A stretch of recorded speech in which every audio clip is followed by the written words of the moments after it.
Hi there, welcome back. This is Manu here. We are talking about stating predictions using the first conditional. In the earlier video, the first video, we looked at the forms. In the second video, we looked at the uses, the 6 different uses of the first conditional. In this video, we're going to look at some rules that govern the use of the first conditional. We can see how we can manipulate this structure to state different things. Before I proceed, don't forget to hit the like button if you like this video, the thumbs up button, the blue one.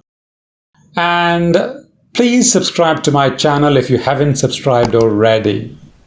And third thing, very important, is watch this video right till the end. Because apart from these things that I've just stated, there'll be a lot of other interesting English language and communication elements that's going to bring your English communication skills closer to perfection. That's a guarantee. Let's start. The rules. See, learning the rules is very important because this will help us manipulate this basic structure, if, present, future, in different ways to say different things, and we won't be handicapped while speaking. These set of what I call rules will help you, make your communication free. You'll be like flexible with English. Let's start. First one is transpose. You can transpose the condition and the outcome. For instance, if it rains, the roads will be flooded. Great. I can also transpose and say, the roads will be flooded if it rains. No difference in meaning. Absolutely no difference. We'll play football if it rains tomorrow. If it rains tomorrow, we'll play football. Both are fine. You can transpose. Why do you transpose? The second part of a sentence, the later part of the sentence, is normally used to give new information. Earlier part is the old information. The later part is the new information. Therefore, you tend to stress on that later part also. For instance, if I say, if it rains tomorrow, we'll play football. That's a new information. Raining tomorrow is not new information. But if I'm saying that we'll play football tomorrow, so we are discussing about playing football. Okay, do you think we should play football tomorrow? Maybe now, today afternoon? No, tomorrow. We'll play football tomorrow if it rains. Oh, that's a new condition that you've just placed. We were discussing football, so we stated that in the beginning. If it rains, that's the new information I've given you. So we generally stress on that, give that the second bit, the latter bit, a little more stress. Second one is, you can also use negatives in the conditional or in the outcome, or both. For instance, if you don't rush, you will miss the train. If you don't rush, negative, you will miss the train. You can transpose. If you rush, you won't miss the train. Positive, negative. If you don't get a high score, you won't get into a good university. Negative, negative. If you are delayed, we won't go to the movies. Positive, negative. I just gave one extra there. Now, the third one that I wish to state here is, do you have to use will every time? No. In the previous video, we saw that we could use going to as well. So if it rains tomorrow, the roads will get flooded. If it rains tomorrow, the roads are going to get flooded. And we saw the difference as well. Where to use will, where to use going to. Now, let's look at this. Apart from going to, what are some of the other words that we can use? Can. Now, look at these two sentences.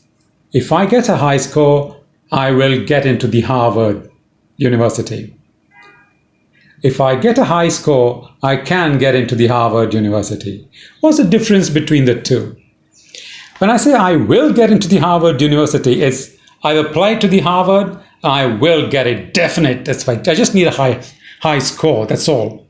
But When I say I can get into Harvard, yeah, I can. If I get a good score, I can get into Harvard, yes. But my sights are on Stanford. I want to get into Stanford, not Harvard. Can. Ability. Yeah, I'll be good enough for Harvard. Never mind. But Stanford.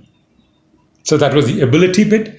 The second one is the probability bit. The word is may, 50-50.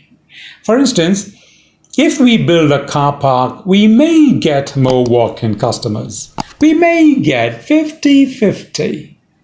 You can't just go into here. Going to is closer to 100%. In fact, it's almost 100% with added information. May, 50-50. Third one is, if instead of 50-50, it's like 10% chance, very small, we might get more walk-in customers.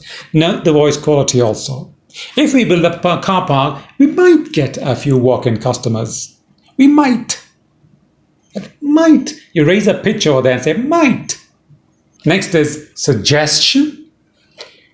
If you get high fever, you should call me. A doctor will say that. If you get high fever, you should call me.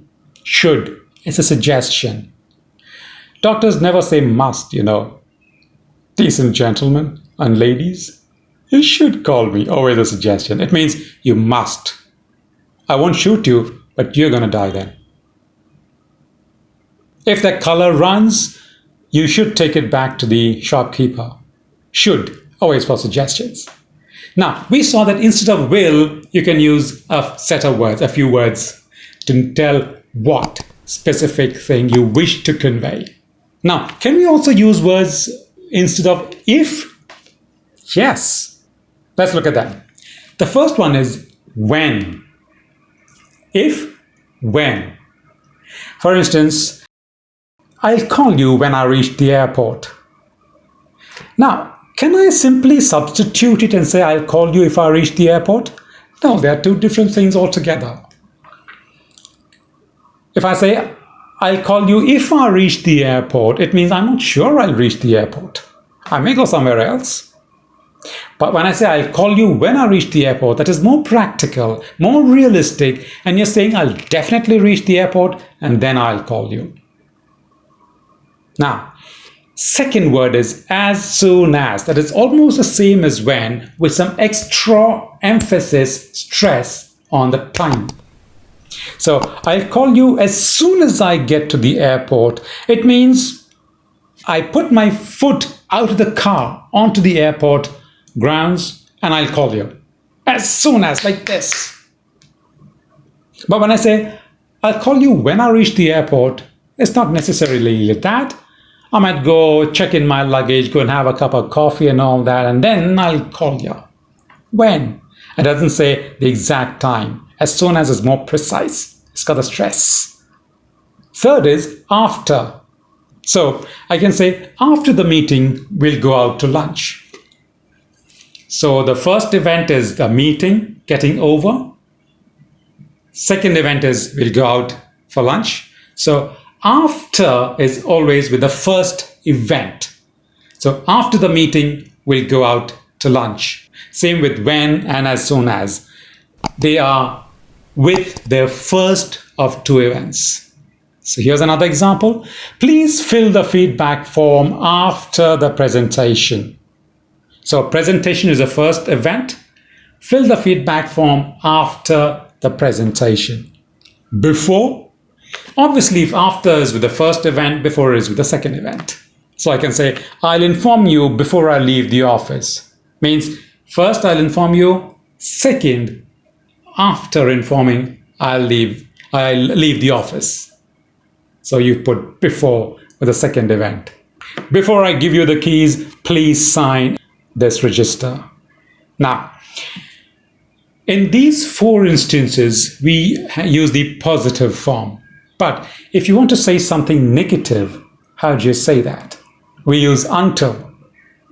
So I won't give you the keys until you sign this register. I'll give you the keys after you sign this register. You sign this register before I give you the keys. And to add stress, I'll give you the keys as soon as you sign this register. So we found those 5 different ways of saying it. Now, what is it that makes these 5 different? Let's look at this last one, until. If I say, I won't give you the keys until you sign in, it's more like a threat. I don't like you. You got to sign in this, buddy. I'm not going to give it to you until you do it. So there's a kind of rudeness, I'm being rude towards you. I won't give you until you do this. I won't release your kid unless you pay me $5 million in small notes. The kidnappers. So until is normally used in the negative sense, not every time. Until is a very useful expression as well. They won't come in until the judgment has been delivered. So judgment has to be delivered first, then they will come in.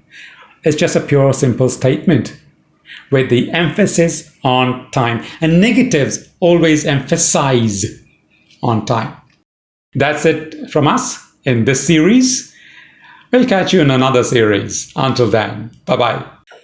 Thank you for watching this video, liking it and subscribing to our channel. We'll see you in the next video. Until then.